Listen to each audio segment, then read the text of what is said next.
qu'on a mené sur le diabète gestationnel à Marrakech et à Al-Haus. C'était un groupe des chercheurs de l'École nationale de santé publique en collaboration avec des chercheurs à l'Institut de médecine tropicale à Anvers, en Belgique, et avec les soutiens techniques du groupe de recherche sur les diabètes gestationnels. Et nous avons plusieurs membres de ce groupe entre nous et avec le soutien financier du ministère de la Santé et UNFPA.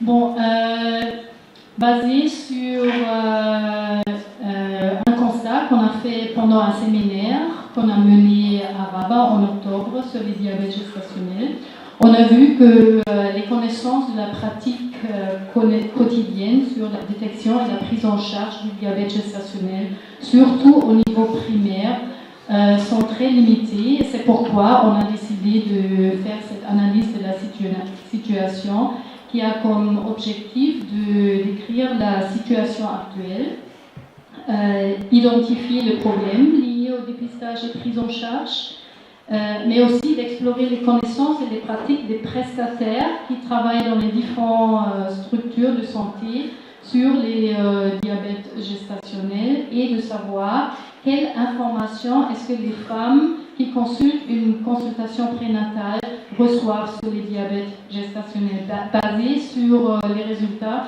on voulait formuler les recommandations et voir qu'est-ce qu'on peut modifier pour la détection et la prise en charge ici au Maroc. Donc, concernant la méthode, on a fait une étude transversale exploratoire et descriptive avec des méthodes mixtes, qualitatives, quantitatives. Et on a choisi comme site la préfecture de Marrakech et la province d'Al-Haus. Marrakech, comme c'est urbain, très urbain, et la province d'Al-Haus, un site très rural.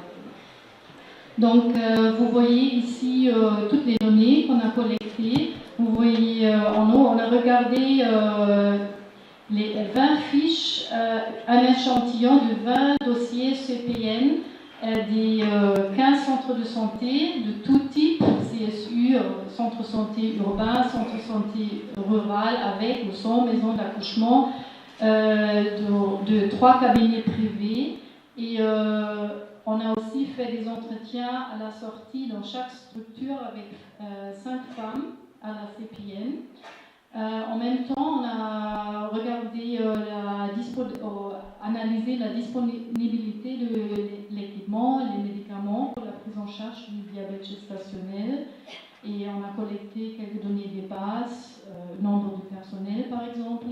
Et on a regardé, est-ce qu'on fait un diagnostic rétrospectif chez les femmes qui ont eu une complication qui peut être potentiellement liée au diabète gestationnel, comme une prééclampsie, une macrosomie, césarienne élective, accouchement prématuré, ou en cas si le bébé était transféré en néonatologie.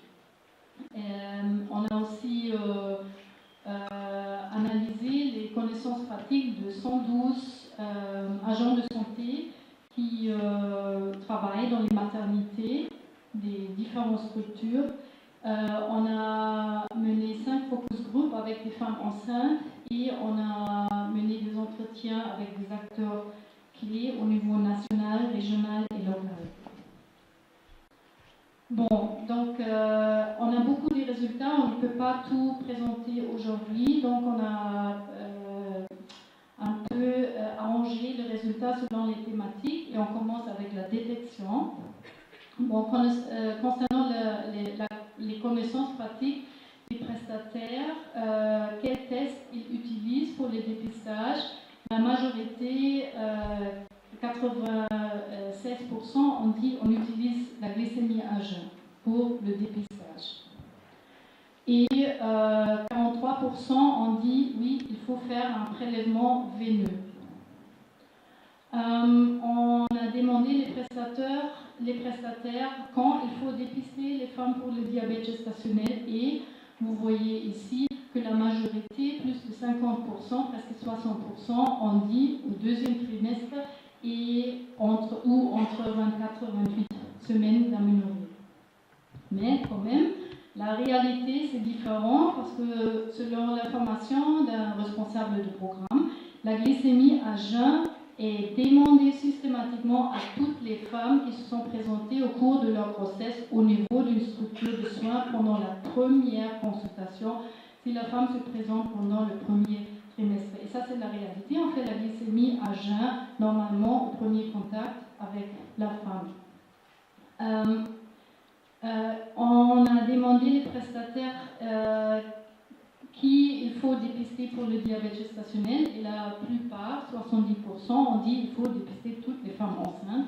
30% ont dit non, il faut dépister seulement les femmes avec un facteur de risque. Et concernant les facteurs de risque, la majorité ou les facteurs de risque les plus connus, c'était le surpoids, un index de masse corporelle plus de 25 ou un diabète dans la famille. Et vous voyez ici, sur cette figure, tous les facteurs de risque. Donc, facteurs de risque, macrosomie présente, athésodrome, macrosome, c'est moins connu. Donc, c'est surtout le diabète familial et l'obésité ou le surpoids. Donc, on a regardé dans les fiches de la consultation prénatale si on a documenté ces facteurs de risque. Et ce qu'on a vu, on a documenté dans 20% de 368 fiches un diabète familial. Mais on a documenté dans presque 10% que les femmes avaient un âge de 35 ou plus. Pour valider cette documentation, on a regardé combien de femmes actuellement sont 35 ou plus ans. Et actuellement, 16,6% avaient un âge de 35 ou plus. Et concernant un surpoids, le surpoids était documenté dans 2,8% des fiches. C'était un peu difficile de valider le surpoids parce qu'on n'a pas eu la taille et le poids de toutes les femmes pour calculer l'IMC. Et aussi, c'est le problème de la calculation de l'IMC après, disons, 16 semaines, parce que les BMC, ce n'est pas le même que pré-grossesse.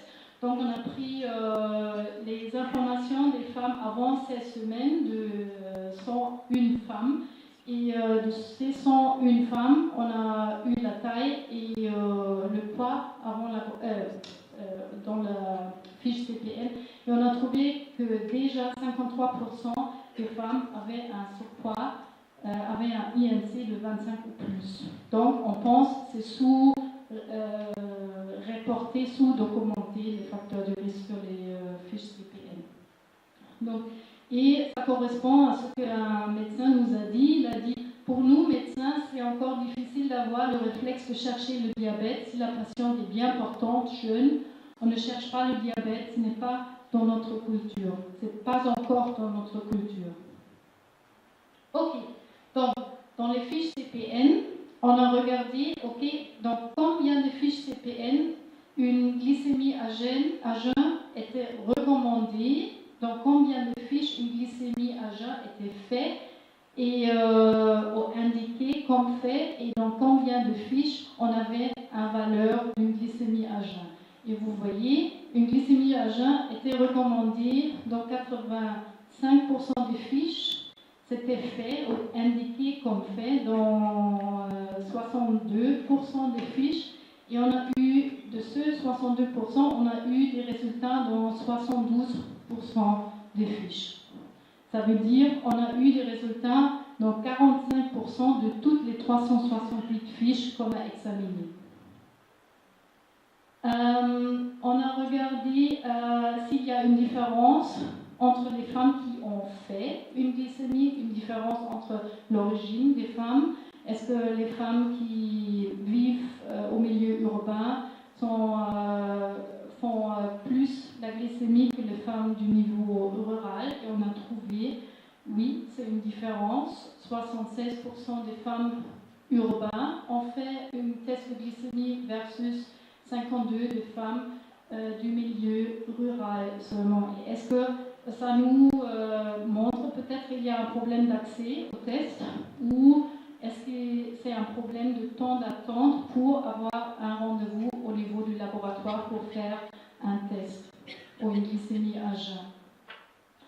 Et selon un médecin généraliste, lui nous a dit le laboratoire existe au niveau du centre hospitalier régional.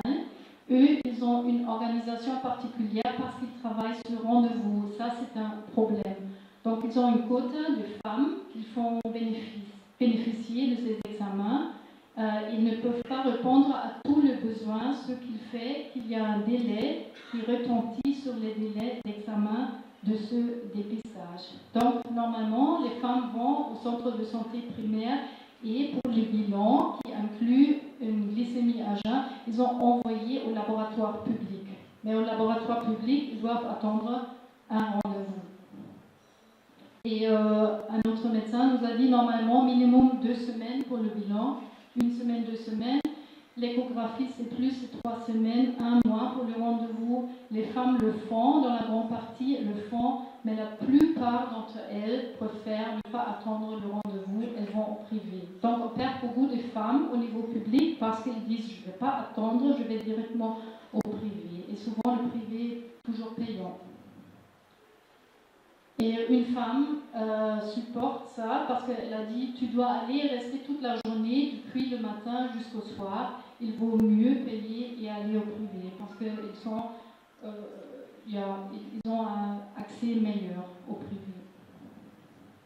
Bon, maintenant on a regardé dans les fiches de la consultation prénatale combien de femmes avec résultat avaient une hypoglycémie. Et on a trouvé dans les 45% des fiches avec une valeur d'une glycémie, on a trouvé une hypoglycémie entre 0,92 g par litre et 1,25 g par litre selon le FIGO, c'est les critères pour l'OMS, c'est les critères pour les diabètes gestationnels. On a trouvé 24% des fiches avec un taux assez haut pour indiquant un diabète gestationnel. Et on a trouvé une hyperglycémie de 1,26 ou plus, indiquant un diabète, dans 3% des fiches. Donc 27% de ces fiches avaient une hyperglycémie.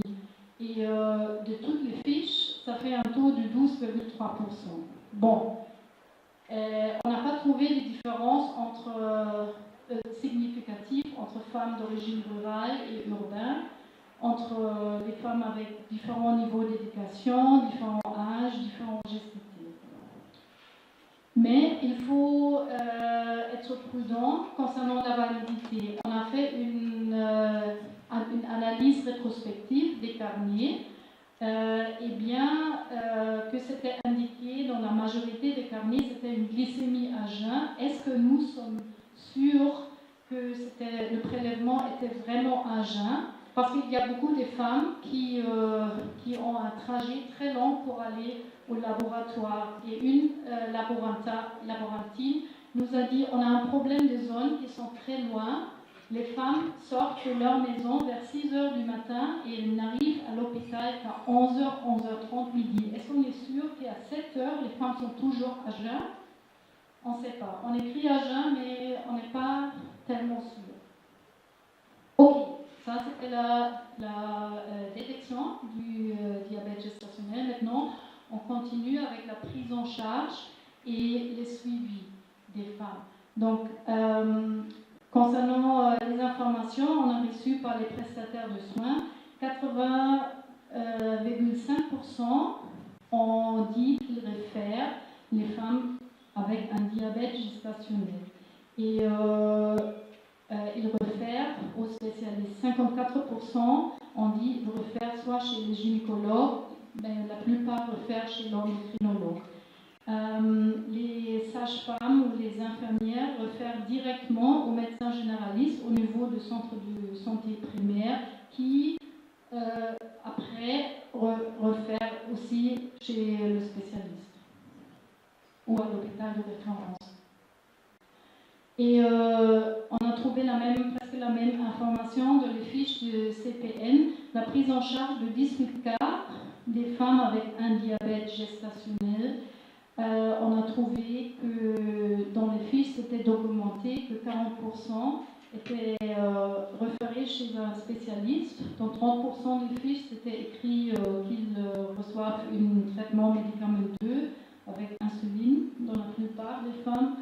Et dans 20%, on a écrit qu'on donne un régime ou un traitement médicamenteux où on doit recontrôler la glycémie. Ok. Concernant le suivi, je vous ai dit qu'on a trouvé que la plupart des prestataires au niveau privé réfèrent les femmes soit chez les gynécologues, soit chez l'endocrinologue. Donc pour le refaire chez le gynécologue, une sage-femme nous a dit lorsqu'on détecte une femme qui a un diabète gestationnel, on la renvoie au CHU pour faire le suivi chez un gynécologue.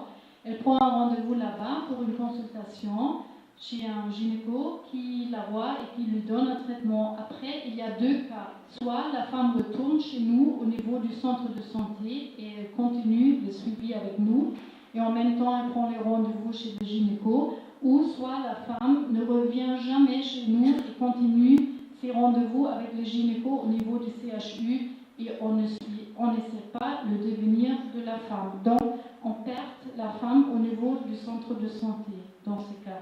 Bon, au contraire, on a eu des informations aussi des gynécologues, parce que vous voyez, la sage-femme, on voit chez le gynécologue, et un gynécologue nous a dit, vous savez, à l'hôpital, quand on est des gynécologues, on fait vraiment quasiment que l'urgence. On ne fait pas un bon suivi des grossesses parce qu'il n'y a pas le dossier dans sa forme précise.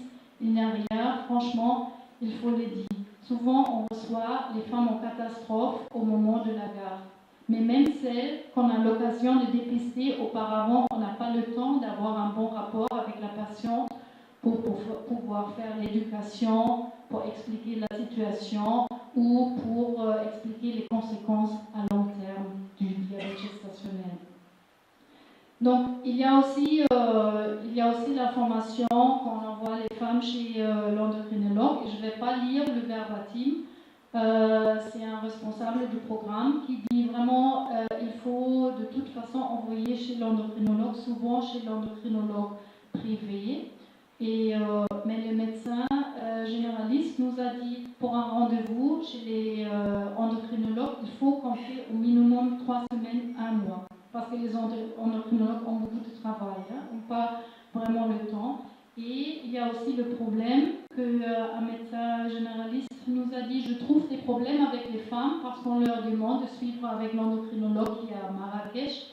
Et elles m'ont dit que c'est impossible pour elles le trajet et tout. Donc c'est un problème d'accès aussi. Ce n'est pas seulement un problème de temps, c'est aussi le problème d'accès. On a demandé les prestataires où le suivi glycémique est fait et la plupart, 50%, ont dit oui, on fait le suivi de la glycémie au niveau des structures sanitaires, mais presque 30% ont dit les femmes font l'autosurveillance, mais aussi 20% ont dit les femmes vont au laboratoire privé pour faire le suivi de sa glycémie, souvent dans un intervalle mensuel. Et un endocrinologue nous a dit le test glycémique n'est pas vraiment difficile. Lorsque la femme l'achète, on lui montre sur place comment faire. Le lecteur glycémique, ça ne nécessite pas vraiment qu'on l'informe. Donc c'est facile, donc il faut juste l'éduquer dans le sens quand elle doit mesurer la glycémie. Mais en même temps, il y a des problèmes d'acheter le lecteur glycémique pour les femmes au niveau rural. Il y a un médecin qui nous a dit nos patients sont démunis et n'arrivent pas à acheter ce lecteur glycémique. Donc pour le rural, il faut chercher l'un des membres de sa famille, peut-être son fils, peut-être le mari, qui est plus ou moins informé dans ce sens. On lui montre comment faire les mesures, ou bien une pharmacie à côté, ou bien à partir au centre de santé à côté pour faire une mesure par jour. Il y a le problème d'analphabétisme dans le rural. Donc, est-ce qu'on est sûr que les femmes peuvent lire ce qui est écrit sur le lecteur glycémique, ce qui est un gestionnaire au niveau national nous a dit dans ce verbatim. Et une femme affectée par un diabète gestationnel et aussi analphabète, nous a raconté, moi je suis analphabète, si ma fille n'est pas à la maison, je prends les mesures sur l'appareil et je les laisse jusqu'à qu'elle revienne de l'école. C'est possible avec les appareils, mais est-ce que si elle a une hyperglycémie ou une hypoglycémie, est-ce que la fille est là pour l'aider, qui peut lire ses lecteurs? Et surtout si la femme est sous insuline, donc il faut penser peut-être à des autres médicaments qui ne font pas une hypoglycémie dans ce cas pour ne pas risquer qu'elle a des problèmes. On peut bien faire le suivi au niveau des structures primaires parce qu'on a trouvé que l'équipement et les médicaments sont là. Il y a le metformine, il y a l'insuline, les glucomètres sont là, le bandelette pour le glucomètre sont là. Ce qui n'est pas là et ce qui est frappant, il n'y a pas des brochures de nutrition, mais aussi il n'y a pas de solutions sucrées pour faire un test avancé, un test au Sullivan. Mais là, avec les brochures de nutrition, ça c'est intéressant parce que 80%, 70 à 80% du diabète gestationnel, on peut traiter avec un traitement nutritionnel, sans médicaments. Donc, on va presque terminer les résultats. Finalement, on a trouvé, il y a des diagnostics souvent rétrospectifs du diabète gestationnel. Ce qu'on voit dans ce verbatim d'une sage-femme qui a dit « J'ai reçu la femme, elle était en dilatation complète, la tête à la vulve, j'ai dépisté le diabète par la hauteur utérine, elle avait la hauteur utérine excessive, le poids du bébé était à 5 kilos, c'est un grand macrosome et après l'interrogatoire avec la femme, j'ai analysé qu'elle était diabétique. Donc, le diagnostic était fait en rétrospective. Et ça correspond aussi aux connaissances des prestataires parce que la macrosomie était la complication vraiment vue par 95% des prestataires comme complication primaire d'un diabète gestationnel. Et on a regardé les fiches, on a trouvé 54% de toutes les presque 300 fiches qu'on a examinées au niveau des hôpitaux. On a trouvé des fiches des bébés macrosomes. 48% étaient accouchés par césarienne. Le taux de mort-né, c'était 1,84. Et ce qui était intéressant, 10% des macrosomes étaient des mères documentées diabétiques. Et ce qui est intéressant, on a presque le même taux des bébés macrosomes des femmes avec diabète type 1-2 et avec un diabète gestationnel au niveau de l'hôpital. Bon, et finalement, on a regardé combien de femmes ont été documentées avec une glycémie. Des femmes avec diabète gestationnel déjà connu, au diabète connu, 60% des femmes.